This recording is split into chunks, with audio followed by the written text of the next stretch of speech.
Let me guess. You've told yourself something like this: I don't buy expensive stuff. I don't have a fancy car. I don't go on luxury vacations, so I should be fine. But then somehow, every single month, you look at your bank account and think, where did my money go?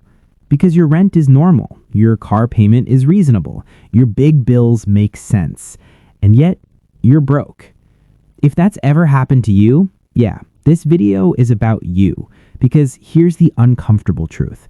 It's not the big expenses quietly destroying your financial future. It's the small ones, the boring ones, the ones you don't even remember spending. And once you see the math behind this, you cannot unsee it. My name is Peter, and I spend way too much time thinking about why smart people keep struggling with money even when they do everything right. If you're someone who works hard, earns a decent income, but still feels like saving money is way harder than it should be, make sure to hit the subscribe button and give this video a thumbs up if this helps you out. Because today, we're breaking one of the most common and most dangerous beliefs people have about money. The belief that sounds smart, but isn't. Here's the belief: as long as I avoid big financial mistakes, the small stuff doesn't really matter. Look, this sounds reasonable. You're not buying a luxury car. You're not upgrading your house. You're not taking on massive debt, so you feel responsible. But here's what most people don't realize. Big expenses are obvious. Small expenses are invisible. And invisible costs are way more dangerous than visible ones. Why big expenses feel scarier, but aren't? Psychologically, big expenses hurt. When you sign a lease, when you buy a car, when you commit to a mortgage, your brain goes, whoa, this is serious. You research, you compare, you negotiate, you hesitate. According to behavioral economics research from Harvard Business School, people spend 30 to 40% more time evaluating large purchases than small recurring ones, which means big expenses are usually optimized. Small expenses, they slip through the cracks. The $5 lie we tell ourselves. Let me ask you something. How many times have you said this?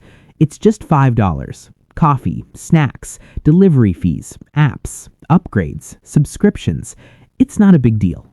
But look, this is where it gets really interesting. Your brain treats small expenses as emotionally free. There's almost no pain, and that's exactly why they're so expensive.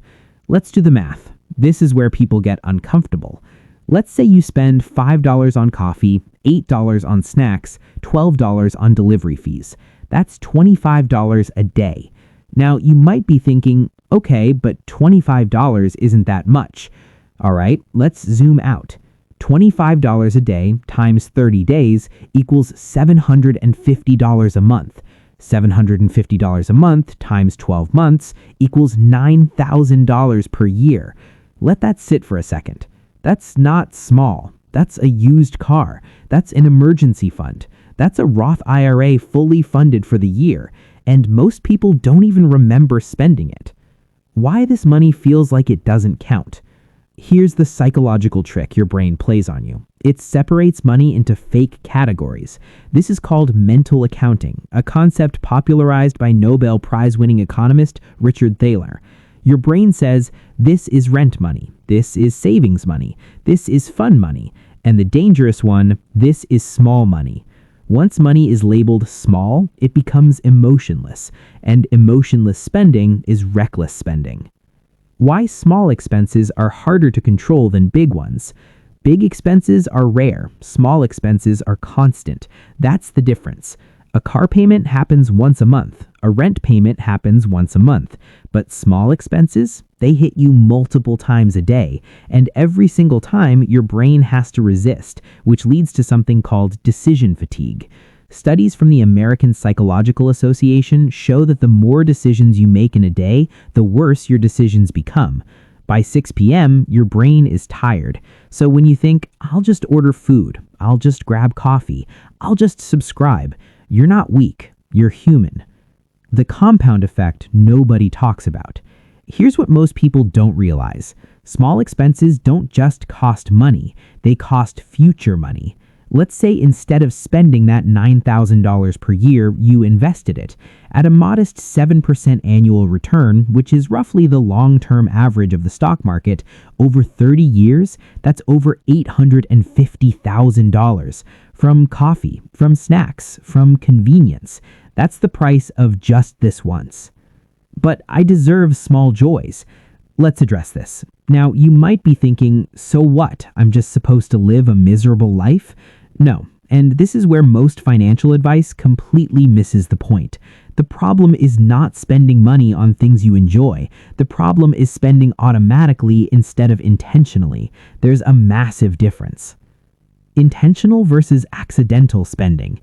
Here's an example. Let's say you love coffee. Great. Spending $150 a month on coffee you truly enjoy, fine.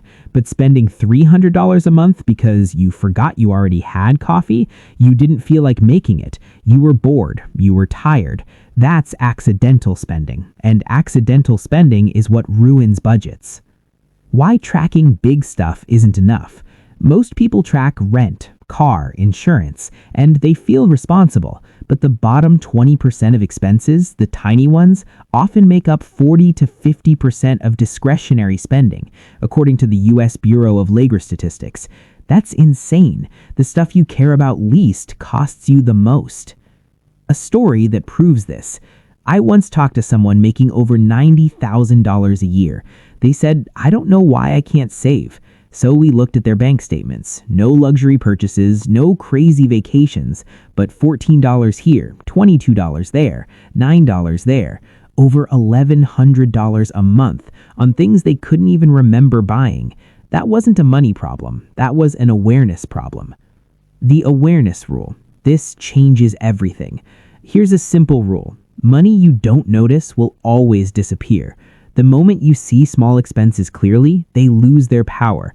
That's why awareness, not willpower, is the real solution. Action step number 1, the 7-day expense reality check. For the next 7 days, track every expense. No categories, no judgment, just awareness. Most people are shocked within 3 days. Action step number 2, create a guilt-free spending category. This is critical. Give yourself a fixed amount of money you are allowed to spend on small joys, coffee, snacks, fun stuff. Once it's gone, it's gone. This removes guilt and control issues. Action step 3, attack frequency, not happiness. Don't eliminate things you love. Reduce how often they happen. Coffee every day to coffee twice a week. Delivery every night to delivery on weekends. You keep the joy, you kill the drain. Why this works long term. Here's the thing. Financial success isn't about discipline. It's about designing a system where mistakes are hard to make. Small expenses matter more than big ones because they repeat, they hide, they compound, they drain without warning. Fix those and everything else becomes easier. Final thought. This is the part most people miss.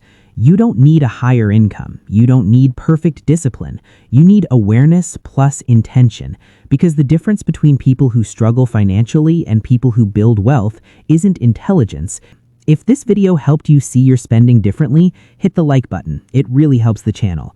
Subscribe if you want more psychology-based, real-world money advice that actually works. And let me know in the comments, what's one small expense you're going to start paying attention to? I'll see you in the next one.